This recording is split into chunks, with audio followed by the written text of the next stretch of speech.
first-time home buyers, specifically with an interest in investing or being a landlord as well. So in this particular case, we established that I drew up an example where we have a 4-unit apartment building here, and the significance of having a 4-unit on here is that banks will recognize and look at 4 units as still residential, and the significance of that means that you would still qualify, you as the purchaser or the buyer will qualify for something called an FHA loan. The reason why you want to try to apply for or use an FHA loan, because they only require 3.5% of the purchase price or the loan amount down. So in this particular case, we're going to establish that we have a 4-unit apartment building here that one can acquire for $100,000. Out of that $100,000, the bank will finance you $96,500, requiring you only to come out of pocket $3,500 plus whatever closing costs are. So after you establish that you can buy the building for $100,000, you lock it up with a sales agreement. You go in with a contractor and say, hey contractor, what is this building going to need in order to be habitable? Right? Because obviously a $100,000 4-unit, most likely it's going to be distressed or need some work, right? So you go in there with a contractor of your choice and establish that, okay, the place just needs aesthetics. Paint, flooring, trim, maybe a few windows, and your contractor establishes that this building is only going to require $60,000 in renovations to make all 4 units habitable, right? So that $60,000 isn't going to stretch far, so most likely it's going to only have to be aesthetics. Again, flooring, paint, trim, things like that, maybe some doors and windows. To that end,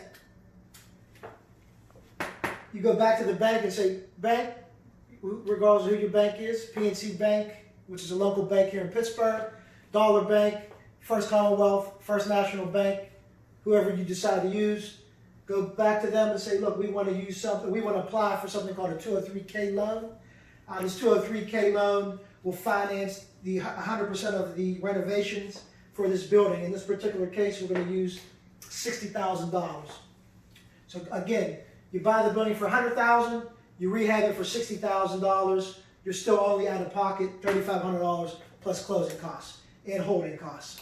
Holding costs we'll get into at another time, but that's going to be the expense of paying for the utilities and the loan amount during the cost of the renovation, or during the time of the renovation.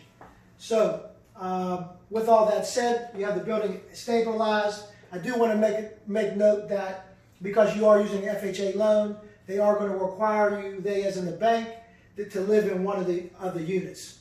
So that leaves 3 other units that you can rent out. And we're going to, in this particular scenario, we're going to establish that you can rent the remaining 3 apartments out at $850 a month each, giving you a total monthly income of $2,550 in positive rental income. We're going to multiply that by 12 months, giving you $30,600 a year in gross rental income. We're going to deduct 40% of that $30,000 as an expense. We'll get into how I figured that 40% out in another video. But in short, those expenses are going to be taxes, insurance, utilities, capital expenditures, and things like that. That leaves you with a net operating income of $18,360 or $1,530 a month in positive rental cash flow. You go back to the bank. You go, hey bank, now we got the place rented out. I'm living in one of the units. The other 3 are occupied with tenants. Can you come and reappraise this building now? The bank comes back out, reappraises the building, and you find out now the building is now worth $235,000. So again, in layman's terms, in simple mathematics, you have a $160,000 investment. You just created $75,000 in equity for yourself with the new appraised value of $235,000. So you have 2 choices there. You can either, 1, dump the building. I believe the FHA requires you to hold on to it for a year.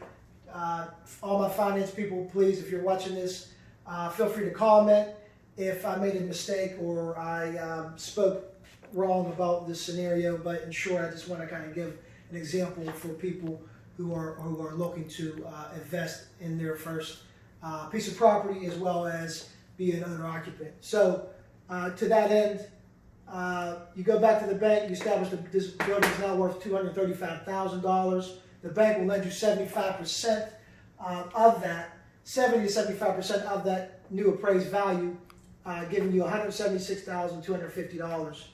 $160,000 of which was already allotted for the initial acquisition or purchase and renovation, which would leave you with $16,250 to put in your pocket. From there, if you decide again to keep the building, you get $16,250 in your pocket.